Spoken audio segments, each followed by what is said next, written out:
Coffee smells like the best. It is the best Hmm. smell. It's like a therapeutic smell. I need like a perfume that smells like coffee. That would bring all the boys to the yard. That would be disgusting.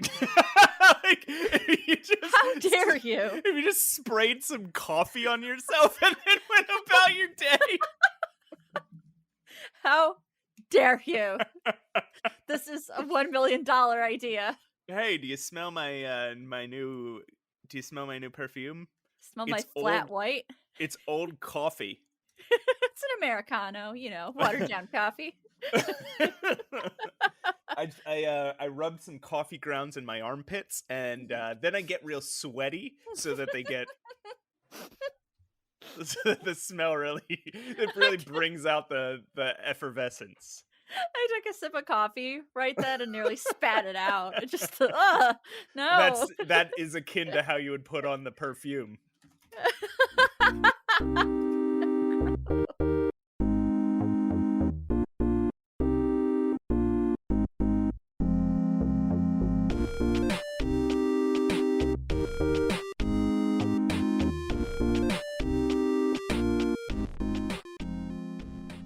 Hey everybody, and welcome back to Save Your Game. I am your host, Matt Aucamp. With me, pushing up Roses.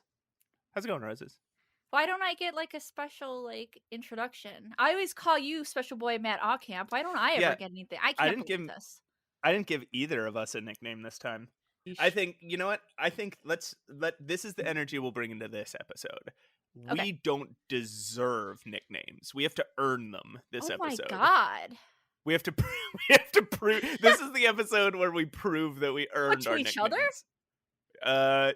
To the world, to ourselves, to the world, to each other. Okay. So I'm gonna put this out there then. Okay. People can write in and think of if I've earned a good nickname, they'll tell it to me, and I will be reading them. And if you say something sassy, I will come after you. Just know that. Do you dance during the intro music? We play. No. This is a thing that most podcasts don't do, and this surprised our last guest, but Zencastr lets us play our music like as we're recording, like live. Yeah. And I always dance Aw. to the intro. It's just like a little like double fist pump kind of like body turn.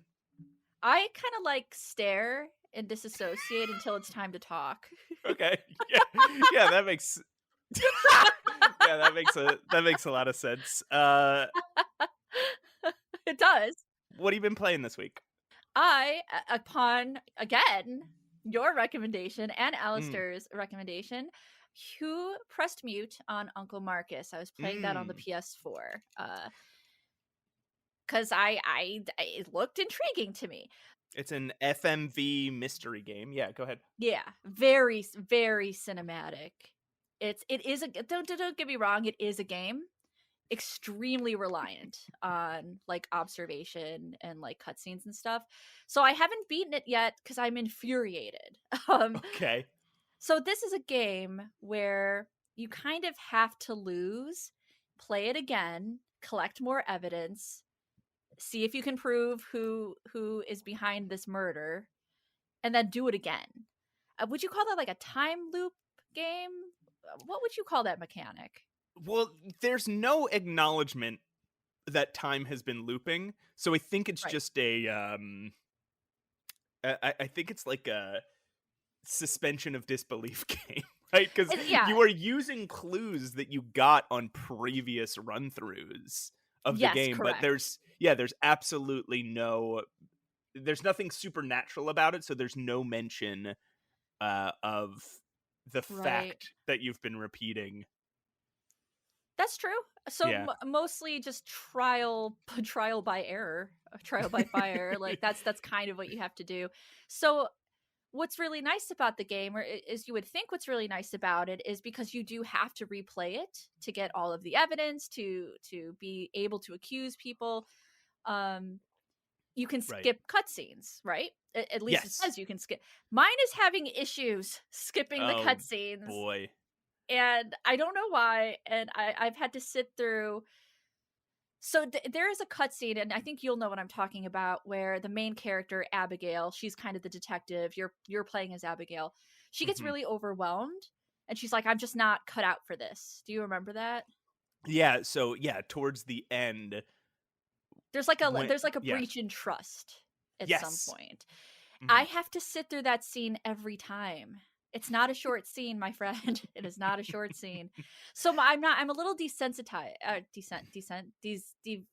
What am I trying to say here, Matt? Uh, Not incentivized. I have no incentive to see de-incentivized. Okay, yeah. de-incentivized. Yeah, I don't know what I was trying to say there.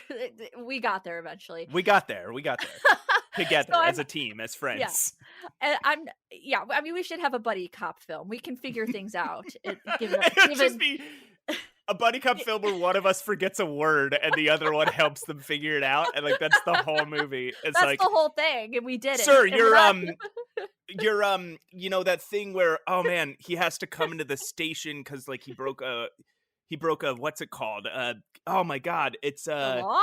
he broke a law, yeah, and so now Yeah, we got it. we have to put handcuffs on him and bring him what's that called? Arresting him. Yes, we're arresting Yeah. oh, he's gone. Oh, he High ran away. five, and then freeze frame. He ran away while we were trying to figure out how to arrest him. That's how I'd make a game. Uh, but yeah, so I'm not really inspired to play it because Yeah. there's a redundancy issue for me there.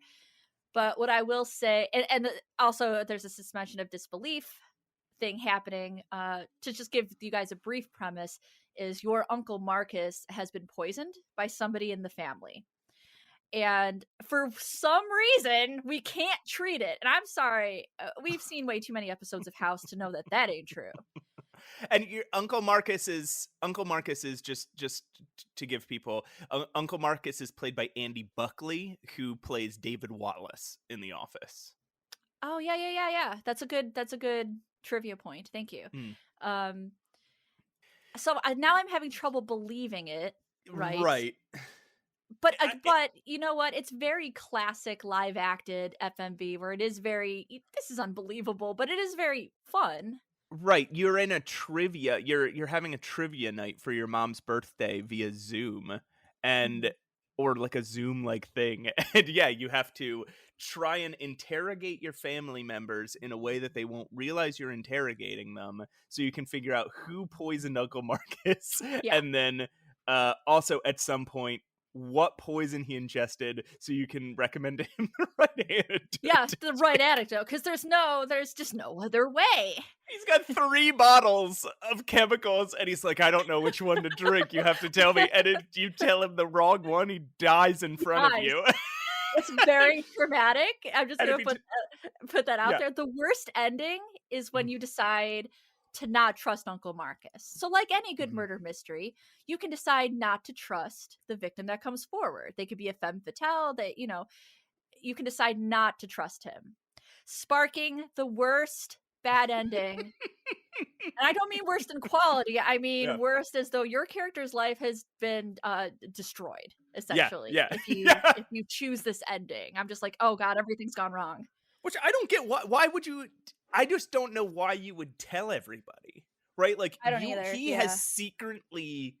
has secretly asked for your help on this. yeah, So if you don't trust him and you hang up on him and then he dies, why would you go to your family and say, "Hey, this guy hey, remember yeah, Uncle Marcus who just died? He tried to he asked me to save him and I said no. So actually it's a little bit my fault." Like, why would you tell anybody? yeah.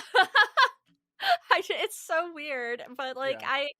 I am gonna finish it. Like I said, I'm a Mhm. little like, ah, I don't want to sit I've there. also not finished it. I've played it through about 4 or 5 times, and I have not finished it. I enjoy it, but yeah, it is a little exhausting. Yeah, I would say that too. What have you been playing, Matt? I've been playing a game, and I'm gonna have to give people a spoiler warning here, because I think this is a game that might be better the less you know about it, and Okay. that includes the premise. So the Oh, game is called so I'll speak vaguely about it first, and then I'll give people a warning, and yeah. So the game is called Exit 8, hmm, and it is a very, very simple um, potentially very short game Okay. that's got like a really subtle psychological horror element to it, and it's it's like a first person. It's a very specific kind of puzzle, Mhm. and your whole goal is you find yourself like in an underground sort of looks like a subway tunnel, I see that, which is already freaking me out. Like, no, thank you. and you have to exit through exit 8, and that's the whole Okay. game. That's terrifying to me. Okay, so yeah, it's very simple. Like you'll look at a screenshot and it's just a hallway. There's a man walking past you. There's posters on the wall. There's the sounds of a subway. It's just like white walls. Mhm. That's it. And I don't now like here's the it. point where I'm not going to spoil the whole game, but I'm going to say the premise. So if you are already intrigued, so fast forward like 2 minutes. Yeah, and then we'll stop talking about the game. But okay, so here's the premise. All the game tells you is to walk through exit 8. And you're Mhm. walking down this hallway and you find that it's like at the end of the hallway is just the hallway again. It loops around. Yeah. So I don't know what happens if you keep walking around the hallway, but instead I decided to follow the other passenger um from who was the other pedestrian who was walking past me, and Mhm. at some point he stops to look at his cell phone, and then you look at the wall and the wall says, if you see any anomaly, turn around. If you don't see an anomaly, keep going. Exit Oh, through exit 8. interesting. So then Interesting. you walk down the hallway, and if you see something different, anything different, and it can be tiles on the floor change, it can be uh a door is missing, or it can be Mhm. something like at one point a river of blood splashed down the hallway and came at me. Another point, the man started walking towards me super fast, and when he reached Ooh. me, it went black, like I died. Oh, Um, that's frightening. I don't like it when video game NPCs walk fast up to me. I yeah. don't like that. Like, I don't like it. So some of these are funny. A Yeah. lot of them are scary, and Yeah. because you're paying so close of attention, Yeah. when a big thing happens, it is terrifying. Yeah, I bet. If you turn the corner and something is completely different, you yell. Like it's so scary. Oh Um, god. and again, it's just very subtle. There's not, you know, monsters don't pop out and eat you. Like it doesn't. There's not Right. blood dripping from the ceiling. Like everything's kind of subtle, but it's incredibly scary. And okay, people can come back now. That's awesome though. That sounds really great. Yeah, I think I'll play it. it's such a simple premise, and you could beat the game in 10 minutes, but it took me about 2 hours. Wow. Uh, That's a good bit of yeah. playtime too. I like that. Okay, so roses. Matt, What's our big topic today? What are we talking about? today we are going to, by mutual decision making, we are going to discuss a retro adventure game for you guys today because I know that's why we're here. But let me ask you, Matt, Mhm. and I hope you answer correctly. Yeah. What is the most famous LucasArts game that you can think of? Huh. Most famous LucasArts game that I can think of. Mhm. Most well known. I think it's gotta be. I want to answer this correctly. Yep. There was a game made by Steven Spielberg, but it's not that one. And we're not counting all the Star Wars games, I'm guessing. No, no, we're not. No, no, no, no. Yeah, it's got to be Sam and Max. No, what? No, you're. It's got to be. Matt. What is the most famous? Oh, Indiana Jones. And the No, Fate of that's not Atlantis. even You close. think it's Monkey Island? Ugh. You were supposed to say Monkey Island so I could be like, no, you fool. We're not talking about Monkey Island. We're talking about Okay. Sam and Max. Okay, let's try again. Let's try again. No, no, the moment's passed. The moment's No, passed. You've no. messed up. Give me another chance. Give me another shot, Okay. coach. All Okay. right. Okay. Okay. Ready? Mhm. What's the most Sam and Max. well-known Fuck! Okay. Okay, hold on. No, I could get this. I could get No, this. you've lost. You've lost the Okay. game. This is why we Uh never finish any games. We're actually not very good at them, and we're not very smart. No, so, like, we had kinda discussed, like, we don't wanna discuss games that have been discussed, ad nauseum, and even though we love them, the Monkey Yeah. Island games. I love me some Grim Fandango. I even love me some King's Quest games. I don't think Matt does, but I have no shame. I like them. Yeah, no, I love some of them. I like most of them. Yeah, that's fair. That's fair. We will not be we want to talk about the games that like came after that. So instead of Mhm. talking about, let's say, Secret of Monkey Island from LucasArts or even Grimm, we're going to talk about Sam and Max. And I know that one is well known to adventure gamers. Um but I wouldn't say it is Lucas's arts. LucasArts is Lucas's arts. Lucas's arts. I wouldn't say it's Lucas's arts either. It's not Lucas's arts. No, I would Lucas had nothing to do with this. sorry, Lucas. He's I not didn't even mean a to very involve you. good artist. Whoa, okay. Shots fired. Um, I wouldn't say that that is their big hitter. Obviously it came back for Telltale, but in terms of the LucasArts gamography, I would not say Sam and Max is the biggest Well, hitter. it's the biggest media franchise that we'll talk about this in a minute. Yeah. Why don't we throw up the interstitial music and Yep. talk about Sam and Max Hit the Road. All right, let's do it. Here it comes, Swanky Maximino. My favorite game.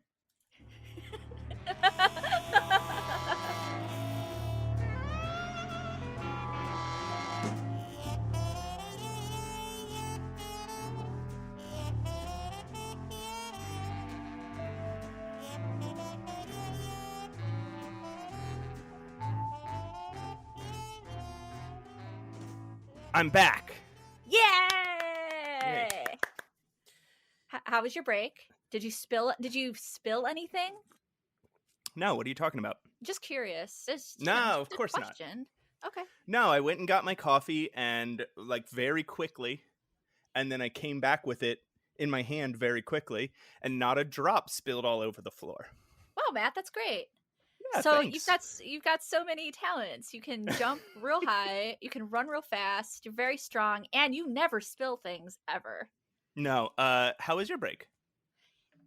You know, I Okay, yeah, I know. Yeah, I know. you know how Yeah, it yeah, you're goes. right. Like, Yeah, you're I right. was I do know. I was there. Basically, you could just look at me as kind of a robot type. Like when I'm not on as pushing up roses, I'm just off. I'm just like You're just staring sitting at a there wall. staring up. And then with showtime, it's like, hey everyone, pushing up roses here. So we're going to talk about Sam and Max Hit the Road. And one of the things I wanted to bring up first was that the reason I would have answered the way I did, not just because I knew this was with the game we were going to be talking about, but also it's their biggest. I mean, besides Indiana Jones, who Mhm.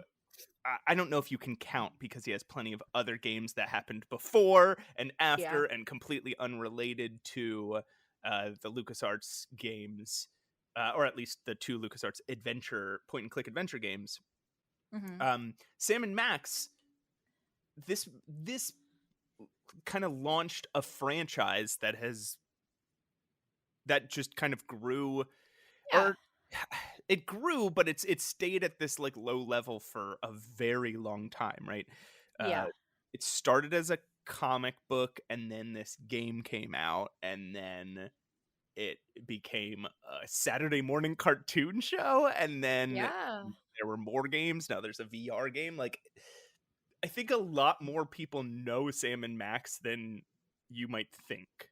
Sure. I think they do now. I would still call it a bit of a cult classic in terms of franchise. Um, because like if I asked like my average kind of non-gamer friend if they know what Monkey Island is, they will say yes. Huh. If I ask them about Okay. Sam and Max, they'll be like, "What?" I Okay. think it's just I think everybody kind of knows what Monkey Island is. It seems there's a pattern of which game people started with on their adventure game journey, and it seems to be Secret. Yeah. But yeah, That's a even good King's point. Quest. Even if I say, have you heard of King's Quest? They'll say yes. But Sam and Max, not so much. Even with its like kind of reboot, uh, Mhm. which I did not play. Um, When were you first exposed to Sam& Max? so I played it in my teens when I had the internet, and I Integral, was integral yeah to integral. this. Yeah, And I was on Home of the Underdogs, and I'm like, what is this adventure game? This adventure game looks super cool. And it was my later teens, I want to say. It wasn't. I was not young when I played the game, right, but I was not. I don't. It was still. I played it at a time when it was kind of hard to run, if that makes sense. Like it was right. still a little bit laggy. I'm trying to think of like really what it was. Either maybe it was my early 20s. I don't quite know. It was a long time ago though that I was Right. exposed to it. It's I've known about this game for a very long time. I replayed it when it came out again on GOG, and my first experience with it was not great. I I was very enamored with it because it's that kind of game that I loved, that I sought out. Was a very cartoony style adventure game that looked funny. So those Yeah. were the games that I was really seeking out. And so I was just I was very enchanted with what it looked like, and it looked funny, and it was like a detective-y thing, which is great. That's my jam. Um Only to find out that this game is hard. Mm. I to refresh, because I played the game multiple times now. To refresh, I watched a full long play on it. I'm like, oh, uh, I don't like these. I don't like some of these puzzles. Right. Yeah. However, you can forgive that because it is such an intensely good quality game. So I'd been playing Secret of Monkey Island on my parents' computer for a while, and then I remember one of my weird cousins. I I had I had a lot of cousins, and Okay, had are they okay? Are they no, still I with guess I us now? still have a lot of cousins, but I don't have the relationship with them I used to. There's a whole branch of the family became weird alt right conspiracy theorists. Very strange. Ooh. Anyway, so one of those guys, I remember him pulling me into his room and being like, "Oh, you got to check this out," and he played Sam and Max for me, and Aw, I at first, like, he was a little older than me, so I didn't quite get the things that he was laughing at. I was like, right. I don't quite understand, but it made me want to play the game, and then I realized, oh wait, this is the same people who made that Monkey Island game I play a lot. That's how I transitioned from just liking one adventure game to being the guy I am today. But Yeah, uh yeah, so then when I played it myself, it's just so funny, especially when yeah. you're a younger like when you're, in your preteens. It was a hilarious game. Yeah. The younger I was, the less funny I thought it was. But when I was watching a playthrough, I was like, "Oh, I love this cynical, not cynical, but just Sam and especially Max's kind of weird sense of humor." I would Yeah. call this game like a full parody comedic game, a comedy game, just because it is, it's very dragnetty, very get smart. That's kind of the kind of humor that they kind of pull Right. in from that. So I actually, a lot of people, I might be in the minority here. A lot of people did like the humor when they were younger. I think it Right. was not appreciated by me until later. Well, as we go through it, I think I can talk about um some of the things that I liked as a kid, and I think it was a little bit more like the Yes. slapsticky and absurdist stuff. And now Yeah. that I'm older, I play it and I see a lot of jokes that I didn't see as a kid. Hmm. Um, Yeah. a lot of the cultural references and sort of the I don't I want to say intellectual. It's the sort of like dumb humor for smart people. Sure. Yeah. Right? Yeah. For sure. like it is like 30 Rock, right? Like Mhm. these jokes are so dumb, but you have to be a little smart to understand them. Yeah, especially some of these references. Like there's a oh God, I forgot the name of the movie. But when he says this means something. That's the mashed potatoes reference from the space movie. Why am I blanking out? Uh, I'm sure I'll get emails about this. But that reference really isn't for kids. If you're a kid, you're not going to get that reference. That is a Right. reference that you're going to get later on. Let's talk about the history of this game, and then we'll describe the game a little bit. So obviously made by LucasArts, one of their Hmm. classic games. It was designed, okay, so there was this artist that worked for LucasArts named Steve Purcell. Steve Purcell had been, and Roses, feel free to, I'm sure you know a lot of this history too, so Hmm. feel free to jump in and take the stage for me at any point. Yeah, go for it. Yeah, go for it. Um, so this guy Steve Purcell, he was a comic book artist and commercial illustrator, and he worked on the concept art for a lot of video games. Like he did the concept art for Jam and Earl, if you Yeah, remember that yeah. Sega game. Yeah. Yeah, I just learned that recently because I started playing it on my virtual machine, on the Genesis Jam and virtual Earl. machine. Yeah, and I'm like, Yeah. "What is this?" And then I saw Steve Purcell's name. I'm like, What?" Now, Jam and Earl is not an adventure game, but I think it's got enough weirdness and narrative that maybe pl- uh we should maybe do an episode about Jam and Earl at some point. That That would be game, super that game fun. spans genres. Who even knows what Yeah, kind? yeah. What even is that? I Yeah, I don't know, know. I know. Exactly. And just like adventure games, it's like hard to define what they Yeah, are. So hey, whatever. Jam and Earl can be one. yeah, yeah, for sure. I actually recently saw Steve Purcell's name because I've been rereading chronologically all the old X-Men books, and he Hmm. did he did an issue of New Mutants in Oh, the late cool. 80s. It was really cool to see his name pop up. Yeah, that's awesome. So Steve Purcell was a uh, artist who was working for LucasArts, and he had this comic book that he used to do. The origin of it is him and his little brother. They used to make comic books when they were little kids, and his little brother did this actually kind of serious buddy cop comic called with a dog and a rabbit. And the Yeah. dog was named Sam and the rabbit was named Max. And he would leave unfinished comics around the house. And Steve, being like a bullying older brother, would take the comics and he would finish them in a way that totally made fun of them. And that's Right. how Sam and Max kind of got their metatextual Yeah, they're jokes, because snark, they're the kinda goofy. and making fun of each other all the time. So like they would accidentally call each other the wrong names. And they'd be like, "Hey Sam, I mean Max." Yeah, that's right. Like call Max his own name. But they Right, would in right. he would take the comics and be like, "Hey, my perspective is Sam, your perspective is all wrong in this panel." Or he'd take the comics and be like, why are you dressed differently than you were in the last panel?" That's so Um, cute, isn't it? I really think that's I'm sure it was slightly annoying for the as younger brother, for the younger brother, yeah, but I actually think that sounds so cute and kinda creative. I feel like that's absolutely. inspiring, you know?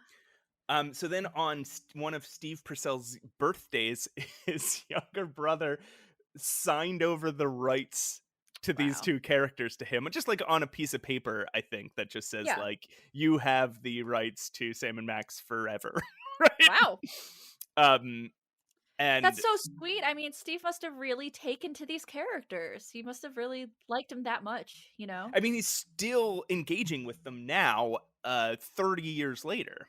Yeah. So yeah, so when Steve was working at LucasArts, they had their Scum engine. They had basically like rather than coding a game from scratch every time, they had an engine where you would plug assets in and you would just design your adventure game through the Scum engine. Mhm. And when they would have new programmers in, they would go through what was called Scum U, like this little training program where they'd have to make a game using Scum, and the assets they had to use to make their little training games were little pixelated Sam and Max. Mhm. Yeah. Uh, and that's how Sam and Max kind of became the mascots of LucasArts. So all the Yeah. artists would sneak pictures of Sam and Max into the backgrounds of different games. Um, and when LucasArts had a newsletter, Steve Purcell was asked to do like a comic strip in the newsletter, and he just did Sam and Max comics. Yeah, Because yeah. Steve Purcell, yeah, he'd been writing these Sam and Max comics for years and years. Like Yeah, well before the game came out for sure. they're all so like his original Sam and Max comics are so out of print. Like if Mhm. you if you look them up on like eBay or whatever. In fact, I'll do that right now, and we'll see what uh Sam and Max freelance police. How much do these things cost? Yeah, I'm very curious. Not as bad as I thought. So, how much do you think like issue number 1 of Sam and Max freelance police is? If you're saying it's not bad, I don't like $20? No, it's $110. That's not bad to you? I'm sorry. No, I am not in the comic world. I am not well, but maybe I would for well, that actually. here's the thing that I am very surprised at. Um, the trade paperback, the collection of all the Sam and Max comics, Mhm. 1992 Epic trade paperbacks, special color collection. It's only $50. Oh, that's pretty good. That's actually really good. I Yeah, like it's not. that. I thought these things were hundreds of dollars, and I think they definitely were at some point, but it might just be I'm sure. certain editions of them or whatever.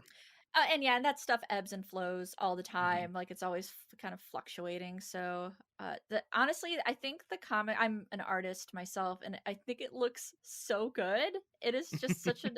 I don't know. I love these character designs. Yeah. I love them so much that Steve Purcell collaborated recently on a Hmm. little Max plushie toy.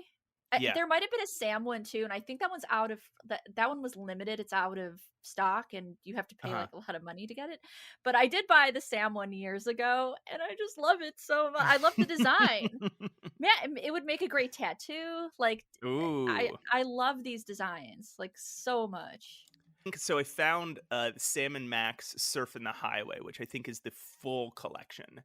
Um, that I found on eBay for $150.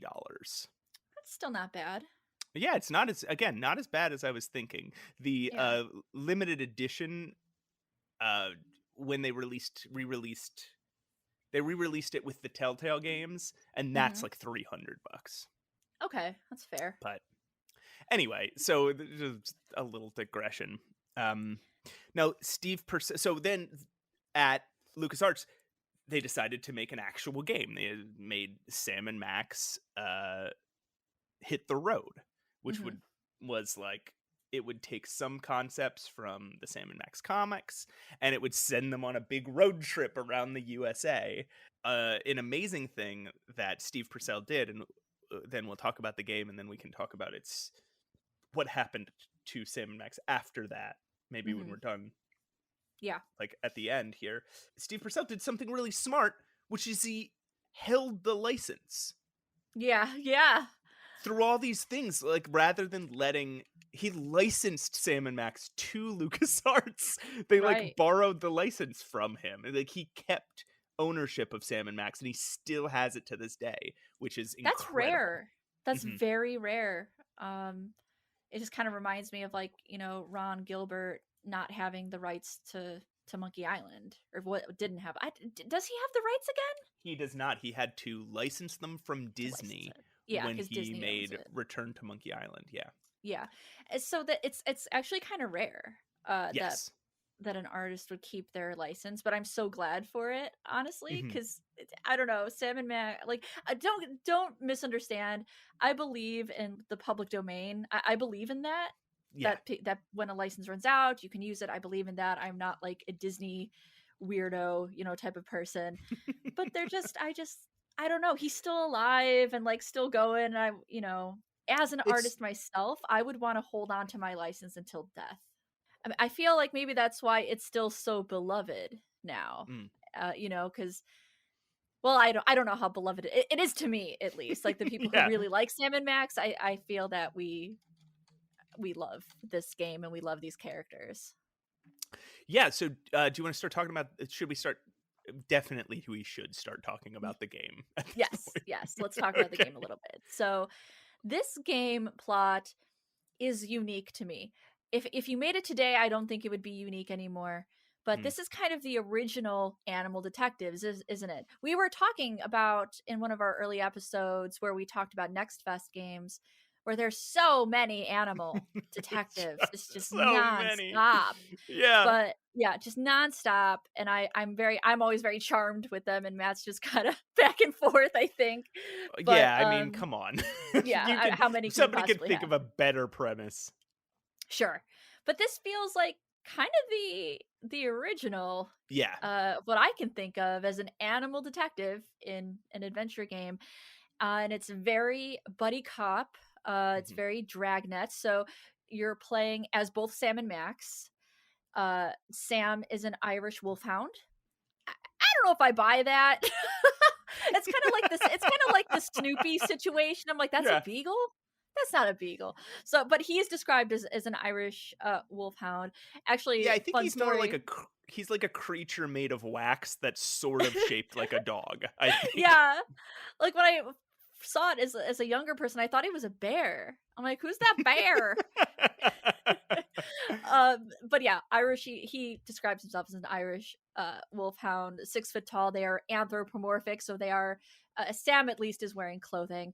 Max is an anthropomorphic bunny, Mm. with kind of these sharp incisor teeth. He is not wearing clothes. I don't know why.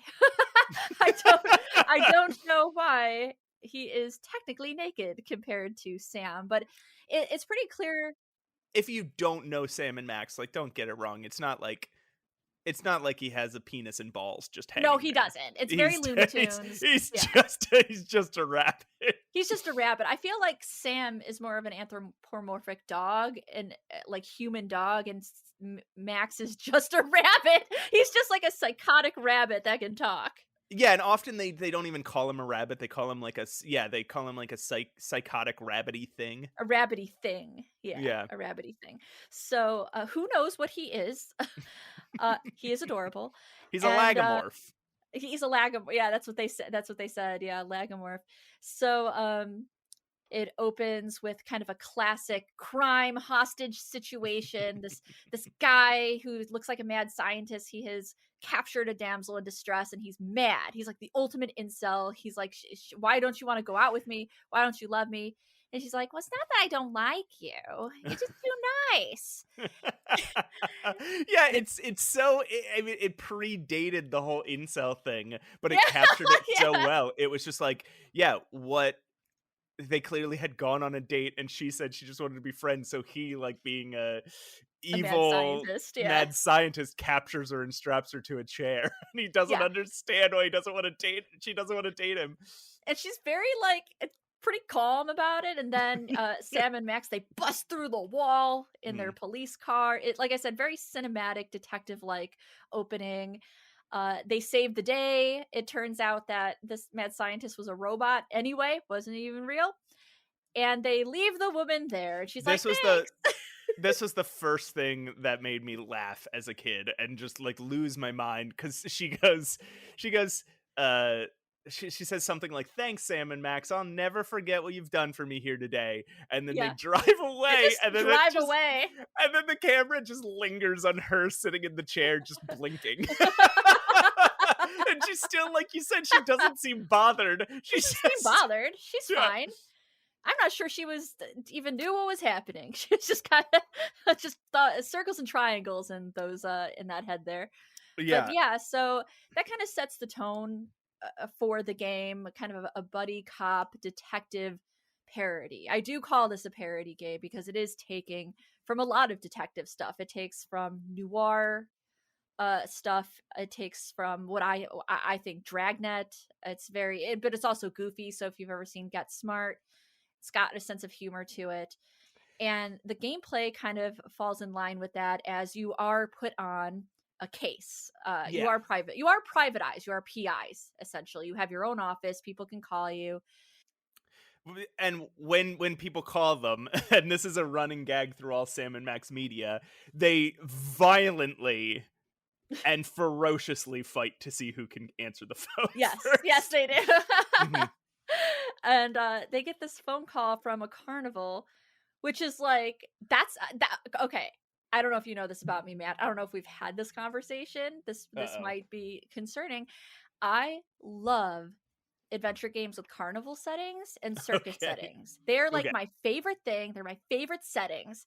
So I was very stoked to have this case. And so, you get there to the carnival, you're greeted by you essentially go to the freak show, the sideshow part of the carnival, Mm. and what would you call this? One of the acts or things to look at is a Bigfoot frozen in ice. That's one of the acts. Yeah, they call them, yeah, in the game, I think they refer to them as freaks. Yeah, It's supposed to be the old carnival quote unquote freak show, right? yeah. Except one of those freaks is like a faucet man, and he has a Oh my faucet for god, a he's head. called the human enigma and his The head is human just a enigma. faucet. There's like That's my favorite. there's just a guy called the human insect, and it's just like a kid with 3 Yeah. legs. And then this was another thing that made me laugh so hard as a kid. There's one exhibit that says man or chicken dumpling, and it's just like a chubby man floating in a tank of water. It's very funny. It's actually very, very funny. Mm. And so this Bigfoot was stolen.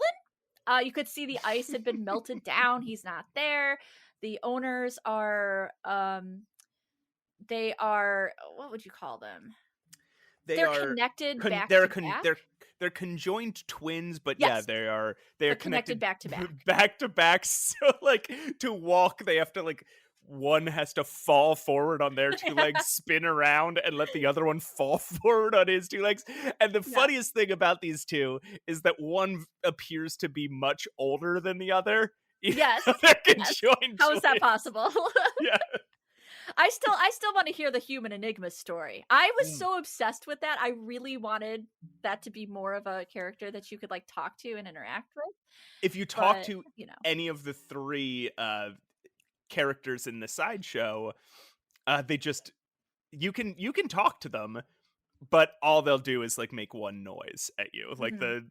the chicken dumpling man just goes blub blub. Oh The my god. the insect boy goes bzz bzz, and I forget the human enigma. I think he just makes like water noises. Yeah, So water noises. I do want to talk about real quick the puzzles before we keep going, because Sure. back the very beginning I think shows how hard this game is. Back when you're still after you get the call, before you go to the carnival, back when you're still in their office, Yeah.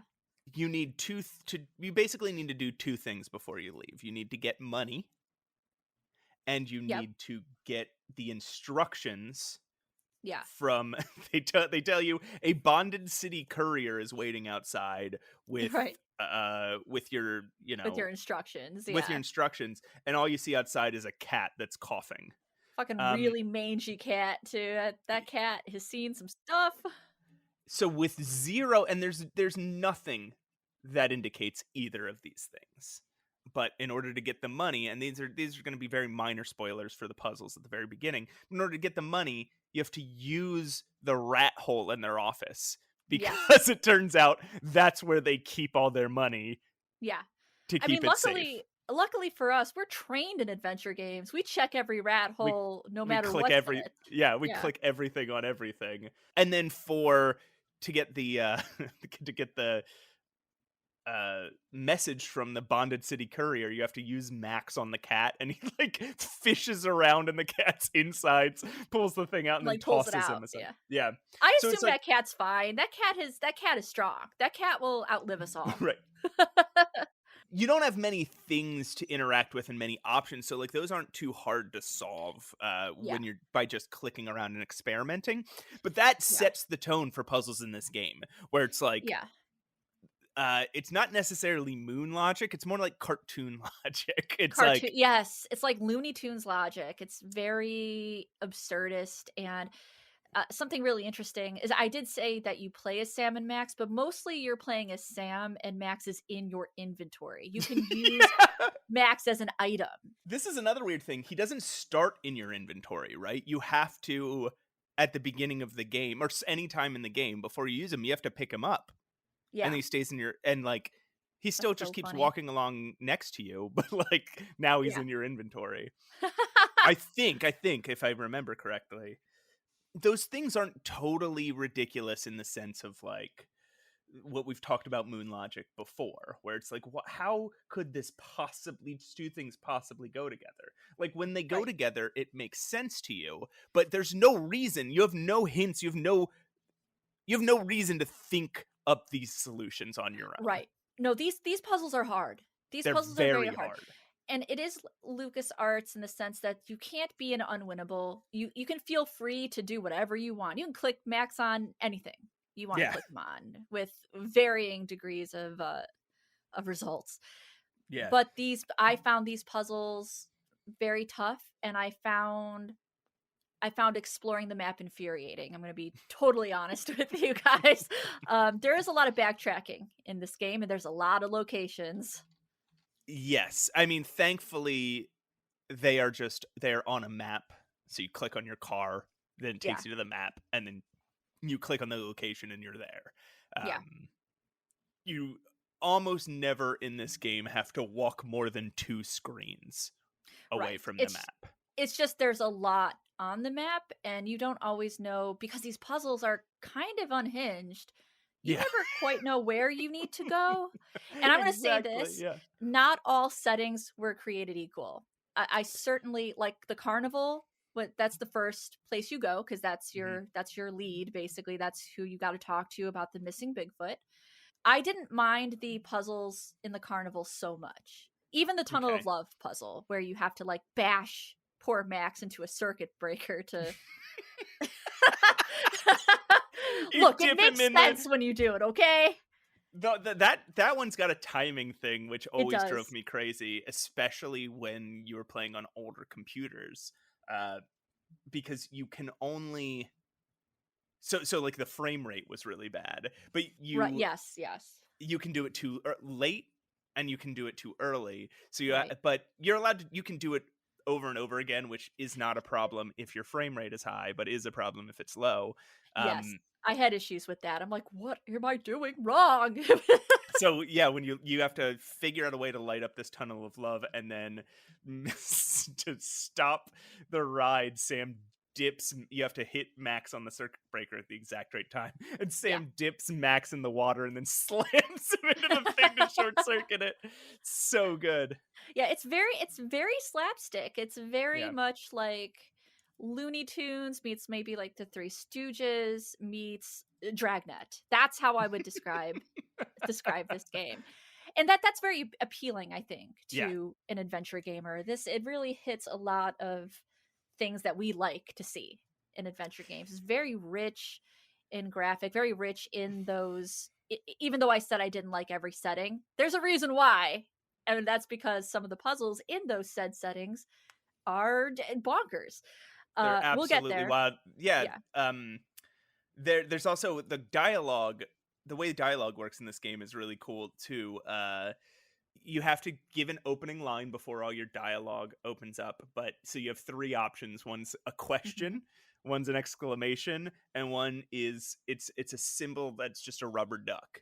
And throughout Yeah, the yeah. game, that means that you will ask them something strange, and these none of these 3 will ever do anything useful. The only things that are useful in But I love the dialogue rubber duck. the only things that are useful in dialogue is when you're asking about other characters Right. or inventory objects or things like that. But to any character, you can just ask them something bizarre, Mhm. exclaim something at them, and then the Kind of rubber duck is snarky. You can be kind of yeah. snark. I think the rubber duck is like snark for I the feel most like the part. rubber duck is like absurdity. Oh, Right? just Because absurd. there's Oh yeah. sometimes you click the rubber duck and they just say the most wild off the wall shit that you've ever heard. uh, especially if they're talking to each other. At any point, Yeah, you can yes. talk to Max, and the question mark will be kind of like a very, very vague hint. Yeah. And the exclamation point will be I don't know, just some statement, and the rubber Just some duck will be statement, just. yeah, like, "Oh, Max, you're looking effervescent." I'm making that up, but you know what I'm trying to say. And if you click the rubber duck, they'll just say the most bizarre bonkers shit to each other. Yeah, Um, which is it's interesting because great. they already do. They already talk very bizarrely. Throughout the whole game, they're just chatting to each other about everything that happens. Yeah, They're the best of friends. They love each other so much, and they also annoy the hell out of each other. yeah, yeah. Max quickly became a beloved character, for me. When I first saw his character design, I thought, "Is he meant to be frightening? Like, is this an evil character?" I'm not even joking. I was like, "What is this?" Yeah, And, no, it just turns out that he's, kinda like me. He looked a little scary, but, cute and weird. He's just cute and weird. and Sam kind of talk. Yeah, Sam kind of talks with like a uh, like a That's where I was pulp. getting the that's where I was getting the Yeah, dragnet Dragnet. Yeah, from. Yeah. like a pulp detective kind of Yeah. like. Mhm. Um, yeah. So, Like, have you seen the Dragnet film with Dan Aykroyd? mm-mm, That's what it reminds me of. It reminds me okay. specifically, they made a Dragnet. It was originally a television series, and then they made it a film starring Dan Aykroyd, 1987, and that's the voice that I'm getting. So this game, so you are now put on the trail if you have to find this missing Bigfoot Bruno Yeah, and the giraffe-necked lady Trixie. Um, because they both disappeared the same night. yeah, On your way, you run into this short country western star with a big blonde wig. And he's like a his name is Conroy Bumpus. best name, best name. He's like a combination of Elvis and Conway Twitty Yeah, and maybe like a male Dolly Parton. yeah, Um, yeah. In the way that he has his own like theme park mansion place that you could visit. Yeah, and he's just he wants a pet Bigfoot is all. yeah. And he has a bodyguard with him named Lee Harvey. Lee Harvey, just Lee Harvey.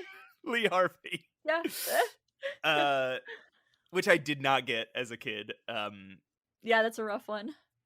But uh so yeah, you're traipsing around this world looking for leads, and as a kid it's so absurd and so weird.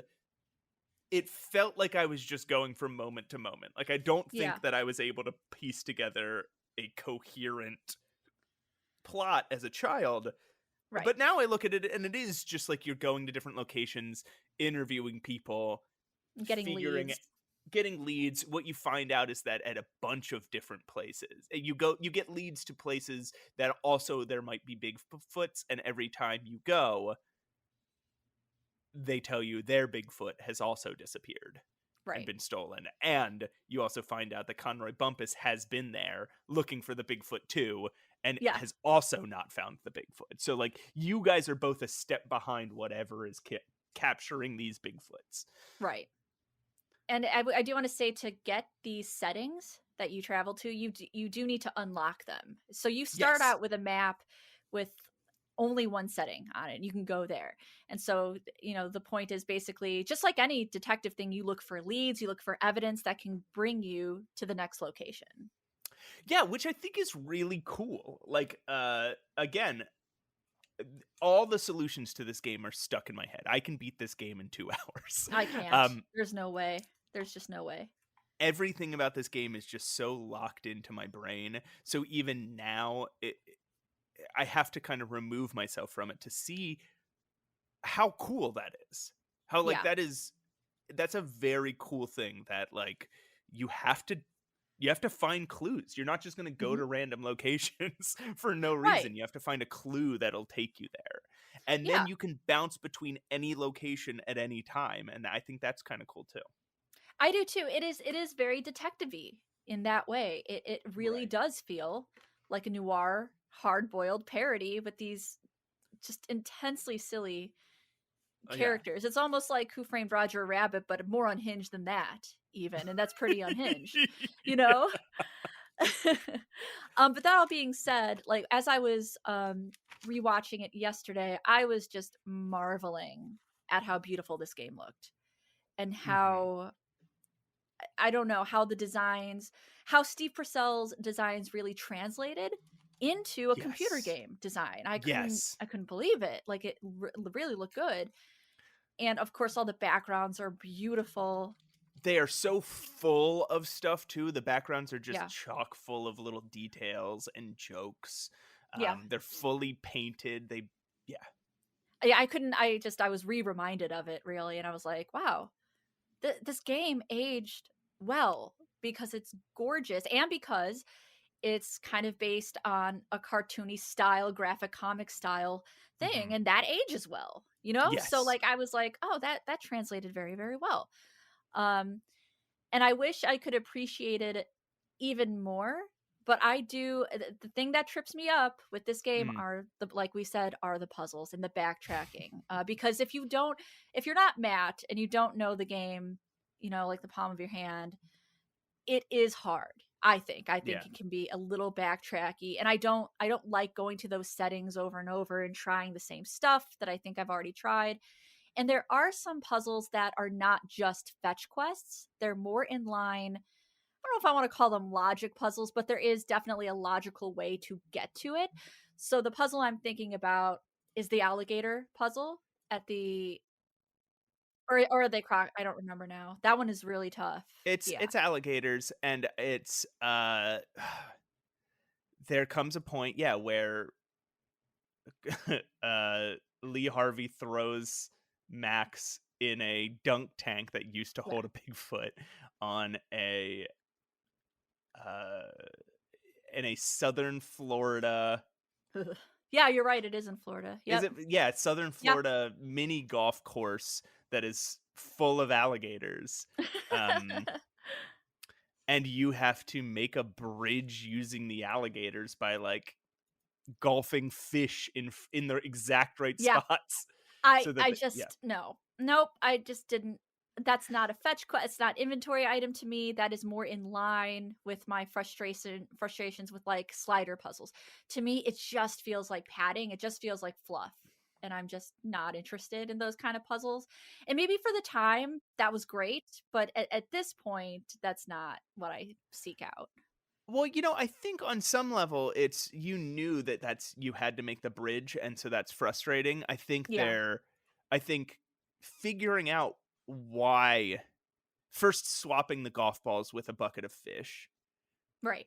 takes some real logic, takes some real thought, and then Yeah, figuring out why you're golfing fish into the river and into the pond, yeah, and yeah, making them stop at different places, like like that does take a lot of like kind of logical yeah, figuring, but yeah, then once you know what you're doing, yeah, it's frustrating. Especially yeah, again, in the old days when your frame rate was bad and your mouse wasn't very precise. yeah. Mhm. It's even more frustrating to me because now you know what you to do, and it's just Mhm. tedious. And Yeah. that's very frustrating to me. I also didn't like I'm gonna just for puzzle's sake, I'm gonna skip. I did not like the end level. We'll call it a level, right? Because there comes a time where in the game you kind of know what you need to do. You're given a very specific task. And I don't like that end game. I think it's very, very difficult. Hmm. You probably know what I'm talking about with the You're totem pole given stuff. yeah, you have to the totem poles. Yeah, you have to Yeah. find I actually liked that a lot because you have to think kind of outside the box. Now, again, because I'm so familiar with this game, by the time I get there, I always have all but one Mhm. of the items. Yeah. But See, I'm like that with, Dagger of Amon-Ra. So, mhm, like, try to think of it that way. Like, right. your Sam and Max for me is gonna be Dagger. So, you have to, like, keep perspective on how yeah, we know these games because we love them so much, but how difficult are they for like an average person that picks up an adventure game, you know? Yeah. Right, yeah. I guess, yeah, if you have a whole, because at that point you've unlocked the entire map, Yes. and so you have a whole map worth of places that you've explored, and now you have to do this out of the box thinking and be like, okay, what does this totem pole represent, and how can I find an inventory object Mhm. that matches that idea? And they're pretty, yeah, they're pretty out of the box. I mean, I will say the But puzzles do yeah, match the tone of the right, game. You know what I mean? It yeah, really it's very dedicated. The whole game is very dedicated to being this kind of zany yeah. experience, you know? Well, and I'll also say by that point you should hopefully have a bunch of dangling threads in your mind, right? By the time you Yeah, unlock these totem poles and you need these four special items, you should yeah, have in your mind, if you don't have the items already, you should have in your mind, like, oh, yeah, that's right. I still need to figure out how to get that object. So maybe right, that has something. Like you should have some dangling threads of puzzles you didn't solve in your head. And so you right. could put two and two together. I don't know. I go back and forth on enjoying kind of, I guess you would call open world adventure games where you go Mm, back to stuff. It's not linear. You know what I mean? You don't go to a space and you're stuck there until the next space. You can freely go to any of these settings that you yeah. want. And I go back and forth on that's a very classic adventure game. That's how King's Quest started. You just go wherever you want. But now in modern times, I think adventure games have gotten more linear Hmm. where you basically know what you're going to do. You are in this space until you are not.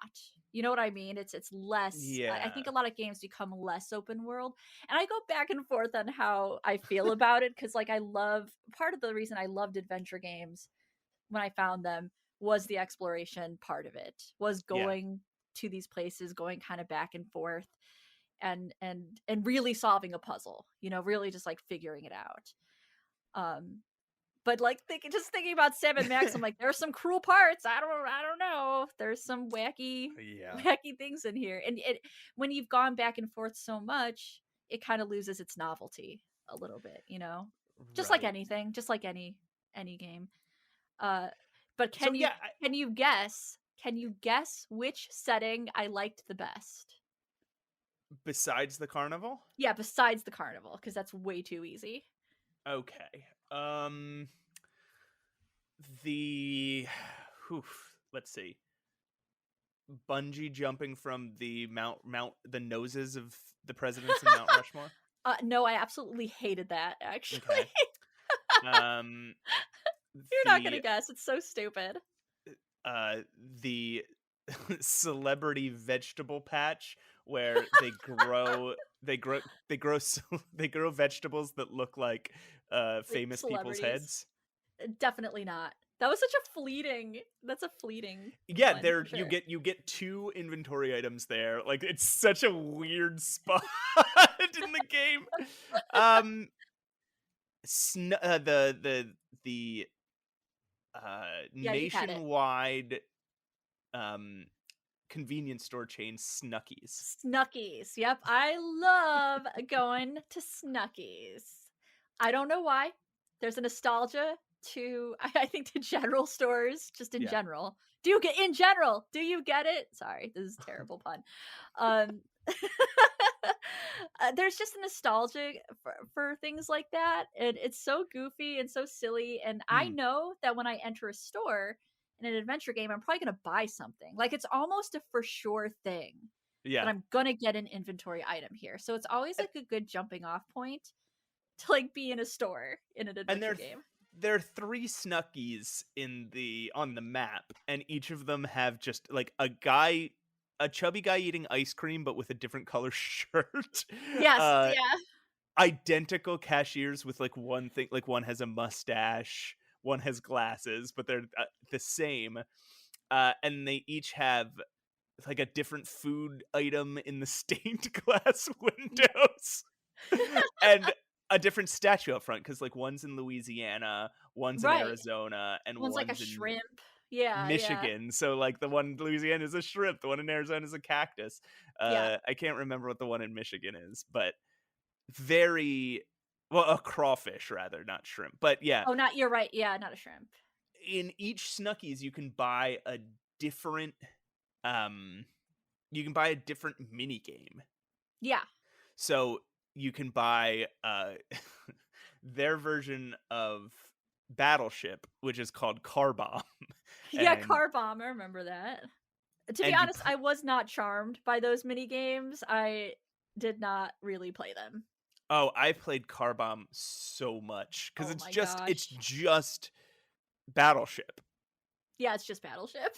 Uh, then there's uh then there's one that is just like a coloring book, and it has multiple different pages, and you can Right, click on yeah. yeah, you click on the crayons and then click on different areas and color it however you want. And then there is a dress up book, so you can just switch Sam and Max clothing. There's other mini games in this game. There's like a whack-a-mole thing, but it's whack Yeah, a I rat. was thinking about that too, the Whack-A-Mole, which I liked that one, I because Carnival.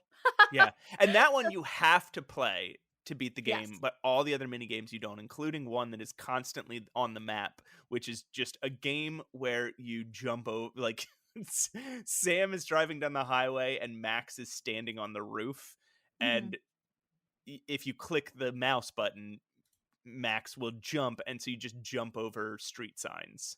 Right. Like you jump over highway signs, and that's the Yep. whole game. Also, Uh, I really liked World of Fish. I don't know why. I love World of Fish. Like that weird fisherman, I think he died. I he think we definitely killed it. dies. Yeah, you kill the Guys, fisherman for oh sure. no! Hmm. Well, he died doing what he loved, okay? Which is fishing. So he's like a Woody Allen pastiche, but he is Yeah. fishing. He spends his whole life fishing at this place. I don't know what Lake, you call yeah, it. I guess Lake. it's a lake. Um and when he fills up his net, a helicopter comes out of nowhere, steals his net worth of fish, and flies it to a restaurant. And he has no idea why this happens, and so he just keeps fishing Yes, he's fishing. forever. That's why I love World of Fish. So funny. I'm Yeah. sad that we killed this man, but, again, Uh, he died doing what he loved. yeah, where's that? That's like World of Fish. Ah, yeah, where is World of where is it? Fish? It's like it's above Louisiana, so it's like I'm gonna check. I'm gonna see if I can figure it out. very middle of the United. It's as middle as you can get. Oh, the Midwest, nice. Yeah, it's you know what? It's like Kansas almost, Oklahoma, Kansas, because it's not Yeah, Illinois it's a Midwest. It's little not to the the right place. it might be Oklahoma. Yeah, it's a little to the right. Maybe Missouri? Yeah, Is it it? could be Missouri. Yeah, Yeah, yeah. that's a good call. But I'm yeah, sure I it just these. says it in the game, but we just Oh, I does don't. it? Okay. It says every location they say the town that and the state that they're in, but Oh, okay. You know what? It becomes lost on me because I'm really exactly. just using the icons. They're icons on your map. Yeah, I'm looking at the map and I'm trying to remember like these other. Oh, I just found the other Snuckies statue, and it's like a jackalope. Oh, right, yeah. Do you remember that? Um, Yeah. yeah, I do.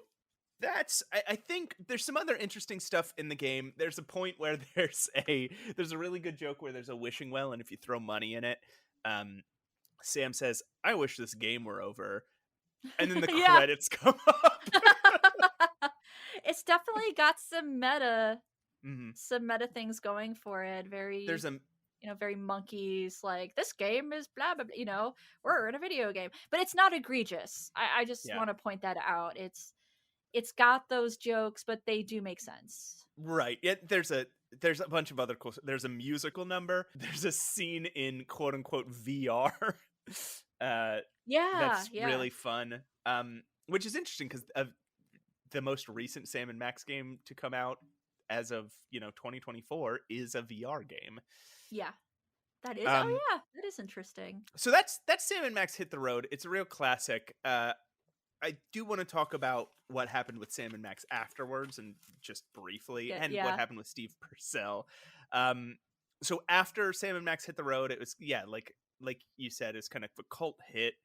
The company Infinite Machine in 2001 licensed it for a 3D game that was under production, got canceled. Then LucasArts in Mm. 2002 started work on a game called Sam and Max Freelance Police, but then I think in 2004 LucasArts shut down all of their adventure games Yeah. forever. They even released like a statement saying like we do not think adventure games are a profitable venture for us Yeah. anymore, and we're Yeah. not I remember doing them that. anymore. Um Sad times. yeah. So then in god, when was it? Actually this is before those two things. In 1997, on Fox Kids, there was a I think there was how many seasons? There's just one season maybe.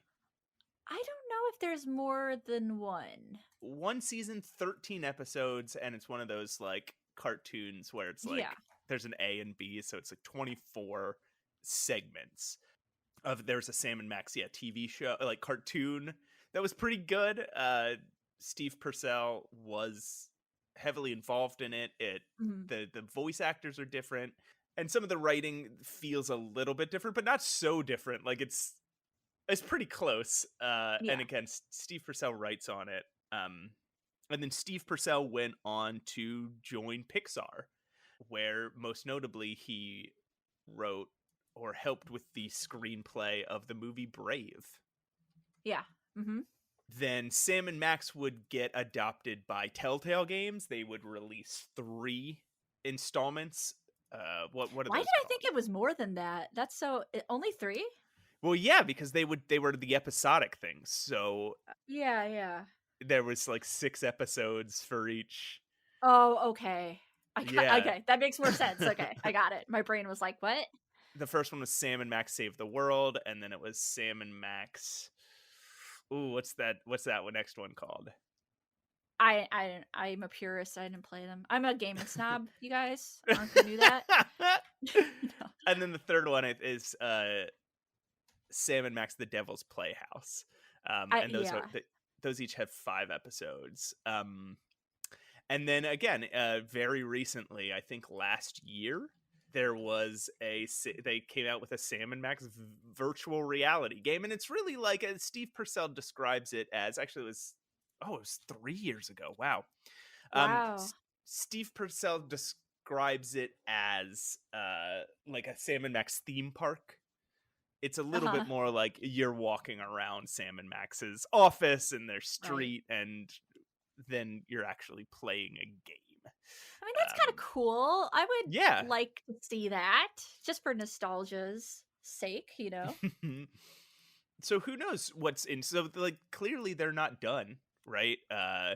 Steve Purcell still holds the right. So at any point there Yeah. could be another Sam and Max game. There could be another Sam and Max show or comic book, right? It just Mhm. depends on who's willing to give him money and whether Yeah. he's inspired to do it. So it's And I really think with the resurgence of like indie games and all kinds of like pixel art styles, I always thought that Sam and Max Hit the Road would have a sequel or did have a sequel. In fact, when I was younger, because I was playing so many games with multiple like series games, King's Quest, mhm, Monkey Island, stuff like that.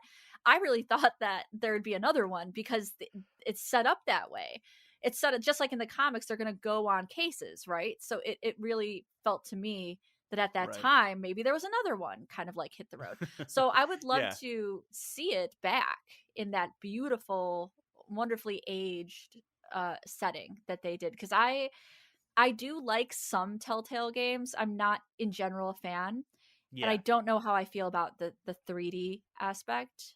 It's not bad. It's not bad by any means. These games, people do like these games. I want to say. Yeah, I did not like season 1. I'm having trouble. Season 2 is a little bit better, but I don't love it. And I've Mhm. only ever heard good things about season 3. I started season 3 after, in our last episode, Alistair Beckett King Yeah. recommended jumping over season 2 and starting season 3. But there was already stuff in the very first cutscene that I was like, this feels like there was setup in the previous game. So Right, I went back to season 2, and again, it's like a little better than season 1, but I wasn't in love with it. right. And it is big shoes to fill, Yeah. coming off of such a quality kind of classic game like Hit the Road. So it's not I mean, to me, it's probably not going to be comparable or, Yeah. match up to that. But I would not be against more Sam and Max content. Yeah, me neither. Um, Yeah. and there's been Sam and Max content I've loved and Sam and Max content I didn't enjoy, and it doesn't ruin anything for me, right? Like, Oh, yeah, if same. the more Sam and Max content, like, it can all be bad, and I'm still happy that it's here. Yeah. Yeah. Yeah. Same. I just won't play it or watch it or Yeah. whatever it is. Yeah. I'm just glad it has life, Yeah. But yeah, is that what we have to say about we went I pretty in depth there on Yeah, Sam. I think that's yeah, we're not gonna get, like, Perfect Tides level into the No. themes and emotional resonance of Sam and Max. They're There just is not. goofy, Yeah. funny weirdos, yeah. I was gonna say sometimes it gets maybe a little too absurdist with a little too Yeah. zany because there's like these. I mean, the You Bigfoot's fine. I love them. The mole men, there are mole men characters. It gets Yeah. a little surreal. I want to say the vortex setting. It goes off. Sentient rats and yeah, I Yeah. think, and yeah, you could maybe draw some sort of metaphor in the game about naturalism, about Native Americans or habitat destruction. Like you could go Sure. there, but I don't think. I think all that's honestly incidental. I do not think Yes. there was supposed to be any actual parallels drawn. Like this Bigfoot culture that you explore has like aspects of like 17 different cultures all Right. wrapped into it. I don't think it's supposed to be a one-to-one metaphor. Right. But yeah, Um that's definitely just part of the story. That's not a theme. It's really just meant to be buddy cop doing buddy cop things and yeah. Yeah, yeah. it's great and if you've never played it, I highly suggest it, but I would maybe suggest bring a walkthrough. Yeah. Like not feel free not to to rely on, explore. but to look yeah. Yeah, yeah, I know, I agree. I mean, you can't get into an unwinnable, so feel free to explore, but don't be too upset if you get stuck and you need some guidance. Because like I've been playing adventure games for years and it still frustrates me. Yeah. All right, do you want to throw up some interstitial music and we'll come back and say goodbye to the good people? Yeah, I think so. I think we did Hell yeah. really well breaking that down. Good job, Matt. Yay, good job, Roses. Thank you. And now it's time for Matt's favorite game.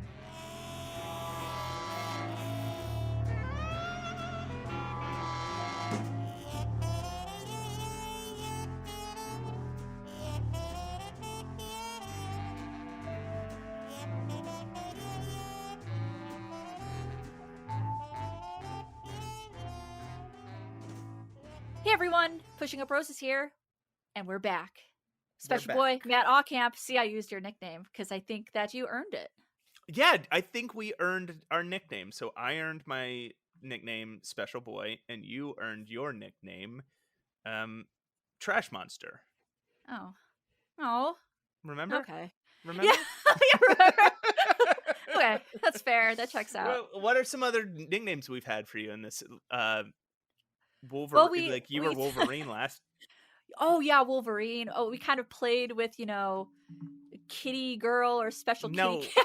I don't think I did that. I don't think I played with that.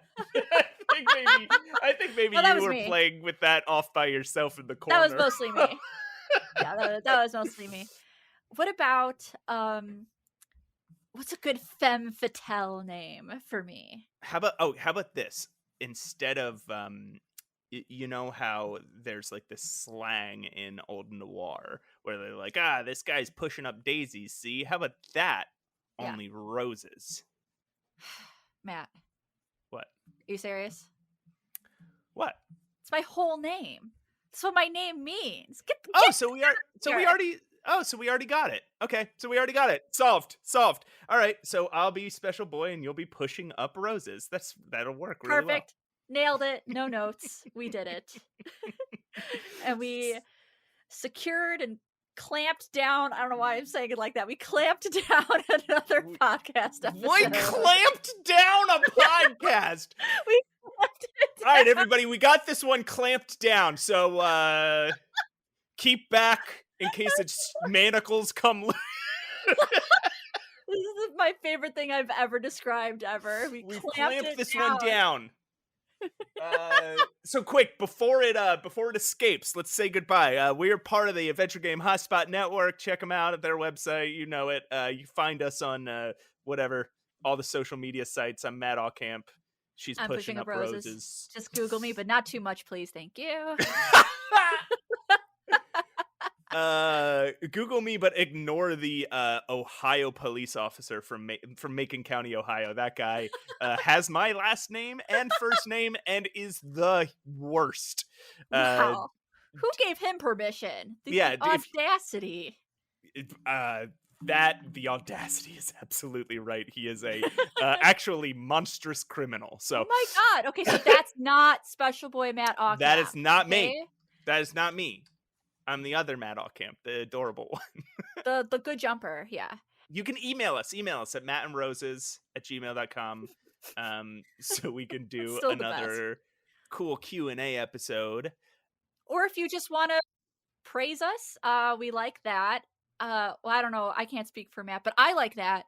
So if you just want to send us some kind words of how you feel about the podcast, I am very receptive to that. Send us some e-greeting cards. We like fan art. Send fan us art free. Oh, fan art would rule. Oh my god. The first person to send us some fan art of anything. What do we do for those people? We will I send them like a signed postcard if they want. Okay. I'll write them a letter. You want a letter from Pushing Up Roses? You got it. I will blow you a kiss from across I'll blow them a kiss from across the country.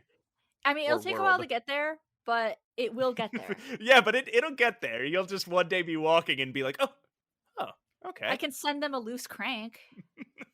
And be like, this is what the everywhere. Fans of us get is loose cranks. Those are everywhere. Yeah, they're all everywhere. Right, so Eggheads, we will be back next week. Do we want to tease it? Nope. All right. See you next week, Eggheads. Podcast is art. And art is suffer.